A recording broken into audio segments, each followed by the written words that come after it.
difference that is on my mind this week also, and that's Nigel Farage of the United Kingdom. He joined us for a breakfast yesterday morning at the Conservative Opportunity Society, and I host that breakfast usually every Wednesday morning at 8 o'clock over in the Capitol Hill Club. It is off the record, Madam Speaker, and so I'm going to be careful about what I say. I'll only repeat the things that I've already heard Nigel Farage say out publicly, but there's nothing that he would be embarrassed about at all. It was a terrific delivery. But the background on Nigel Farage is this, that he started out in the trading business, I'll say commodities trading business, worked his way through there for a number of years. He got involved in politics, and he was elected to go to the European Parliament, and he went there with the belief that the United Kingdom needed to pull out of the European Union. He formed a party called UKIP, and the UKIP party was the most conservative party over in the United Kingdom, and their objective was to pull the United Kingdom out of the European Union. Some of the discussions that we had was what percentage of the GDP of the United Kingdom went to the European Union, and how much say they had in the laws that were being passed. And when it comes down to the European Union will pass a law, impose it back on its member states, UK being one of them, one of the lead member states, they didn't have the ability to ever repeal that. So once they're subjected to the rule of Brussels, they're stuck with the rule of Brussels, and the only way out of that is to pull out of the EU altogether, the way I understand this.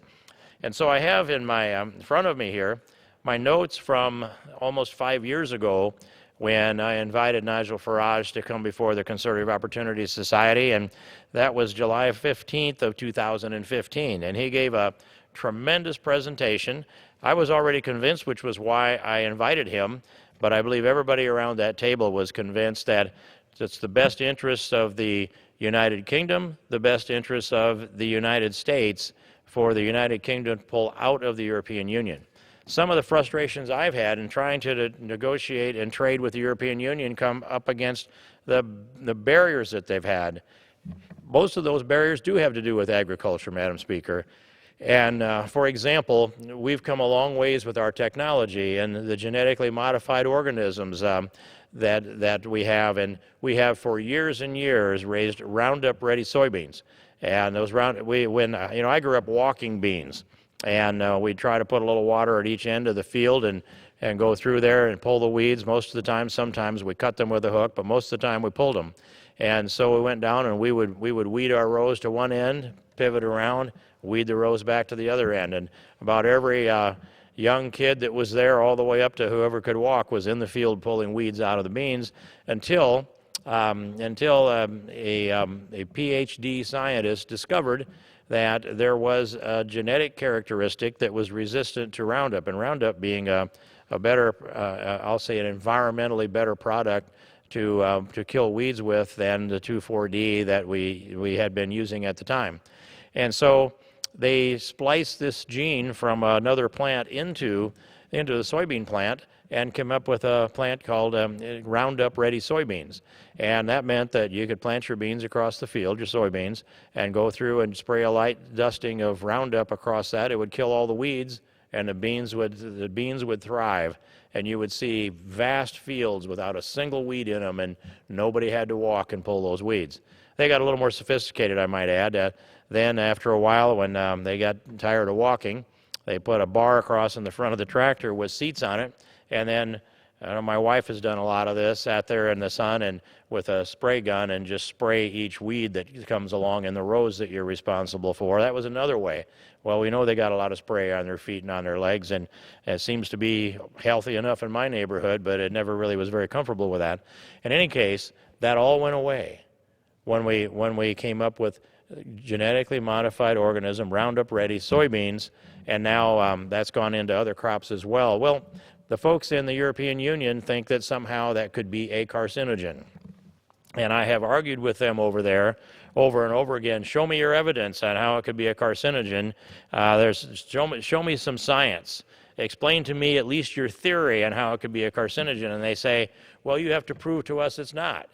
And so how do you prove a negative? And that's one of those age-old questions that philosophers have kicked back and forth for a long time. How do you prove a negative? And so I put that pressure back on them. And he said, well, you have to have 60 years of humans, and they have to be controlled specimens so that the only variable is one set of humans are eating Roundup Ready soybeans and the other set are not, and otherwise their diets, their exercise, their environment are all the same. And so after 60 years of that, we can evaluate their medical records, see who's dead, who's alive, who has cancer, and who doesn't, and then we can determine if it's safe. 60 years. And so that's an unwinnable argument with that standard put up. And then I said so. And this was a 4.5-hour debate with a Dutch scientist, by the way. And then I said, there's got to be a better way. Another way, you're locking our product out of your countries, the entire European Union, 500 million people locking our agriculture products out and locking them out from the rest of the world too, trade protectionism. And his answer was, well, just label it then so that everybody knows what's there. And I'm happy, let's label it. We've got a deal. He said, no, we'll label it. We'll label it for you. And I said, I know your label, it's skull and crossbones. You want to label it as something that nobody should eat. We've been consuming this product for a long, long time. And I don't know that we could feed the world if we didn't use the science. I've long had a couple of ears of corn in my man cave. One of them is an ear of corn that came from an 1848 open pollinated variety that came over across the prairie in a covered wagon that was planted there. No sophisticated hybrid of any kind. It was the old corn. And that ear is pretty nice. It's about that long. And it's got 24 rows of kernels around it. And there's the next ear that's stabbed above it is one from the 2015 crop that has 18 rows of kernels around it. The old one from 1848 that looks even better than the one from 2015 yielded only between 15 and 25 bushel to the acre. And the newer ear of corn that's stabbed above it, that yielded 232 bushels to the acre. 10 times the production because of the science that we've brought to this. And it isn't just the genetics, it's the technology, the mechanical technology too, and it's management. But you put that all together, and of course fertilization as well and weed control, we've gone 10 times. We've multiplied the corn yield a factor of 10. Science has been a great big part of that, and the European Union is locking out a lot of the science that's feeding a lot of the rest of the world. So I want into that marketplace. I want to tear down those trade protection barriers and let our American producers market into the European Union. And that's one of the biggest reasons that I have been a strong supporter of Brexit. And so I promoted it wherever I could go, dropped into the UK a few times to do so as well. And another one of the barriers is geographic indicators like Parmesan cheese. So we're not supposed to label anything Parmesan cheese because there's a place in Italy called Parma where they started making cheese that is or is similar to that which we call Parmesan cheese. That's one of the geographic indicators. There are many, all put up, in my view, to protect the producers in the European Union from the competition, trade competition outside. And Nigel Farage sees that. He's seen that for a long time. Not so much an interest in our agriculture, but the interest of the constraints that come down on the member states of the European Union and how their sovereignty is sacrificed to Brussels and how Brussels then lords it over the members of the European Union. And so Nigel Farage started that effort, and he's been at it nearly 30 years. And so when he came to the United States and gave this speech on July 15th of 2015, he made some excellent and strong points. He's far more versed on it than I am and always will be. But here's just the current piece of it then in 2015. We have a referendum in 18 months. And he says UKIP has completely changed the debate. UKIP will either be, this is just so important, I think, to contemplate, Madam Speaker. He said, UKIP, and they meaning the vote, the Brexit vote, will either be a footnote in history or we will have done something the school children will read about. I wrote that down in red ink in that time nearly 5 years ago. We will have done something, either be a footnote in history or we'll have done something that the school children will read about. Something happened that the school children will read about, that's certain. And that was the Brexit vote that took place 3.5 years ago on June 23rd of 2016. I happened to be in London at that time. I didn't go there for that purpose. That was happenstance. I actually had a meeting scheduled on the 24th of June with Theresa May, who was then Homeland Secretary. And so I went in with that meeting with her. It lasted probably 30 minutes or a little more. But they had just gotten the vote in. Actually, at 3 o'clock in the morning, June 24th, is the time that they concluded that the Brexit vote was all in, all done, and the British had voted to pull themselves out of the European Union. And so I'm there maybe 12 hours later, maybe a little less. And Theresa May was a very nice lady. But I will say she seemed a little distracted. She didn't know that she was a candidate, was going to be a candidate for the prime minister. She didn't know that in about 3 weeks she would be the prime minister. But we talked about trade. We talked about the things of common interest. We went to the agenda that I came there to talk about. And I walked out of there thinking I knew that she had a chance to become the prime minister. I was very impressed with her. I know that I said to people at the time, I hope she can become another Margaret Thatcher. I tried to help. I know that also, Madam Speaker, that then President Barack Obama at that time, in say June 24th of 2016, had said prior to the Brexit vote, and I believe in an attempt to alter the results that may otherwise come, he said, if the British vote to pull out of the EU, if they vote Brexit, they will go to the back of the queue in trade negotiations. That day, the 24th of June 2016, I said to Theresa May, you voted to pull out of the EU. I want to see you go to the front of the queue in trade negotiations. And she agreed with me. And at that point, often you talk to people and you think maybe they're not listening or something more important replaces that piece in their memory. The following February, then Prime Minister Theresa May came to the United States. And I believe we met in Philadelphia. She walked across the room over to me, reminded me of what I had said that day, the day after the Brexit vote, actually technically the day of the Brexit conclusion. And she said, do you remember what you said to me? And I said, yes. I said, I want to see the United Kingdom go to the front of the queue on trade negotiations, not the back of the queue. And she said, yes, and we want to go to the front of the queue. Well, you know, the 2016 election had taken place by then, and Donald Trump had been inaugurated as president just the month before. And so we were able to start that discussion, but not able to have formal trade negotiations because the UK was still in that constellation of European Union nation states. They didn't formally get themselves out. It was just a vote that said get out. And I don't believe that Theresa May ever believed that it was the right thing to do for the UK to pull out of the EU. And so 3 years went by, more than 3 years went by, 3.5 years went by, and through that period of time, it looked like Nigel Farage had won at the beginning when the vote came down. They more or less just packaged up the UKIP party because it had served its function. Wouldn't that be a great thing to see here in the United States if we have, let's say, these non-government organizations that come to work here to get certain things done, once they accomplish them, if they would just sack up their bats and go home, say we got done what we came here to do, they tend to find another mission in order to keep themselves viable. Nigel Farage didn't do that. It's, okay, we're going home. We got the job done. We voted, we won the election, and we're coming out of the European Union.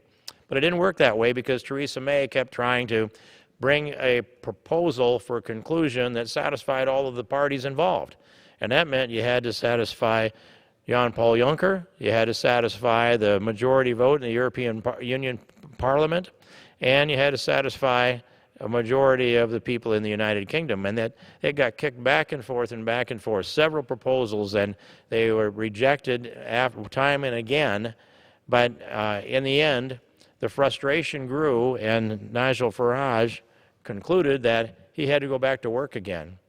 And so he went back to work and this time formed another party, and that's called the Brexit Party.